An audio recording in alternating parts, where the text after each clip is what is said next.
Hello everyone, আজকে চলে গিয়েছিলাম বাবার একটা ছাত্রীর বিয়ে খেতে। আর এখানে যারা ছবি তুলছে তাদের হাত ধরে যাচ্ছে, মানে পা ধরে যাচ্ছে, হাত ধরে যাচ্ছে, কোমর ধরে যাচ্ছে, কিন্তু ক্যামেরাম্যানদের হাত বা কিছুই ধরছে না। আমি বুঝতে পারছি না কেন এরকমটাই হয়। তারপর এখানে মানে ছবি তুলেই যাচ্ছে এরা, আর ক্যামেরাম্যানরাও সাথে সাথ দিচ্ছে। আমি বুঝতে পারছিলাম না। তারপরে এখানে চলে গেলাম, মানে দেখা করলাম। তারপরে একদম গিলতে বসে গিয়েছিলাম। প্রথমে চলে এলো মিনারেল ওয়াটার, তারপরে একটা পাতা, টিস্যু আর মেনু কার্ড। তোমরা চাইলে মেনু কার্ডটা পজ করে দেখে নিতে পারো। তারপরে স্যালাড আর সস চলে এলো, আর আমার স্যালাড আর সস খেতে খুবই ভালো লাগে। তারপরে চলে এলো কিন্তু ভেজ কাটলেট। এত টেস্ট ছিল, আমি কি বলবো।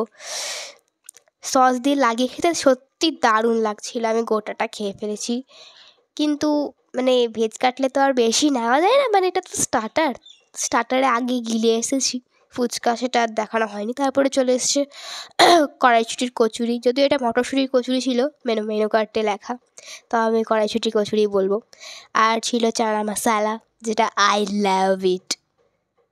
এই দুটো দিয়ে খেতে সত্যি বলছি এত টেস্ট ছিল না এই দুটোর, এখন আমার মুখে লেগে আছে। আর মানে এই দুটো খেতে খেতে কিন্তু আমি একটা কথাই ভাবছিলাম যে বিয়েবাড়িতে যদি বেশি করে চেয়ে চেয়ে যদি খাওয়া হতো না বাড়ির মতন, তাহলে আমি ভাই 4-5টাই খেতাম, এই একটা দুটো কেউই খেত না।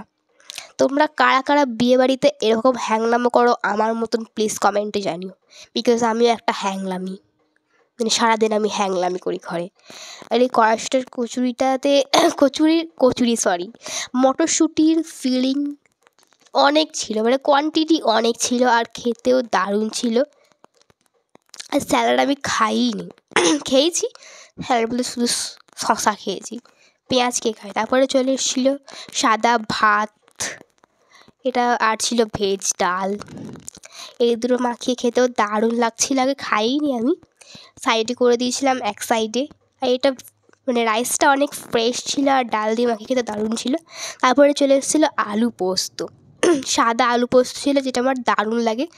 আর ডাল ভাত আর আলু পোস্ত দিয়ে খেতেও দারুণ ছিল। এখানে মটন না করা হলেও এখানে চিকেন কষা করা হয়েছিল, এত টেস্ট ছিল না চিকেন কষাটা, আর কি বলবো। আমি কোনো বিয়েবাড়িতে এরকম চিকেন কষা খাইনি যেটা এরকম খেলাম এখানে। এটা কিন্তু গ্যাং ক্যাটারারে ছিল, তোমরা চাইলে কিন্তু গ্যাং ক্যাটারারকে বলতে পারো তোমাদের কোনো অকেশানে যদি কোনো ক্যাটারার দরকার হয়। তারপরে চলেছিল মাছটা আমরা নিইনি। তারপরে ছিল চাটনিটাও মোটামুটি ছিল, খুব একটা ভালো না, মানে ছিল ভালো। তারপরে চলে এসেছিলো পাঁপড়টা বেশ ভালো ছিল, ক্রিস্পি পাঁপড়টা একদম, মানে কুচি কুচি করে দিয়েছিল, খেতে ভালো লাগছিলো। তারপর ছিল রসগোল্লা। আমিও যদিও দুটো নিয়েছিলাম, কিন্তু দেখিয়েছি একটাকেই, কারণ মানে যদি দেখাই দুটো তাহলে তো আমাকে হ্যাংলা ভাববে, যদিও আমি হ্যাংলা। তারপর এই মিষ্টিটা কিন্তু দারুণ ছিল। তারপরে ছিল আইসক্রিম আর জোয়ান, এই দুটো নিয়ে